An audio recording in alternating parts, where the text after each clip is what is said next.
یوں ٹیک لگا کے بیٹھے ہیں، گوٹھ مار کے، دونوں ہاتھوں کے ایسے گوٹھ مار کے بیٹھے ہیں، ان کی سفید داڑھی ہے، وہ نہیں اٹھے ہیں۔ باقی تو نبی بھی سامنے کھڑے ہوتے تھے استقبال کو، لیکن یہ بزرگ نہیں اٹھے۔ تو آپ نے پوچھا یہ کون بزرگ ہیں؟ تو جبریل نے کہا یہ آپ کے دادا ابراہیم علیہ السلام ہیں۔ آپ خود چل کے آگے گئے ہیں، وہ قریب آئے تو وہ اٹھے اور آپ کو گلے لگایا، ماتھا چوما، پیار کیا۔ سارے نبیوں نے استقبال کے دوران کہا تھا ہمارے بھائی آ گئے، مرحبا ہمارے بھائی آ گئے، لیکن جب ابراہیم علیہ السلام سے ملاقات ہوئی تو انہوں نے فرمایا مرحبا میرا بیٹا آ گیا، مرحبا میرا بیٹا آ گیا ہے۔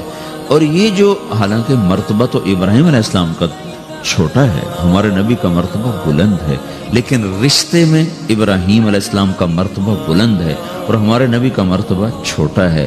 ابراہیم علیہ السلام اوپر جا کر دادا بن رہے ہیں اور یہ نیچے پوتا پڑپوتا بن رہے ہیں، تو رشتے کی نسبت میں آپ چھوٹے ہیں، وہ بڑے ہیں۔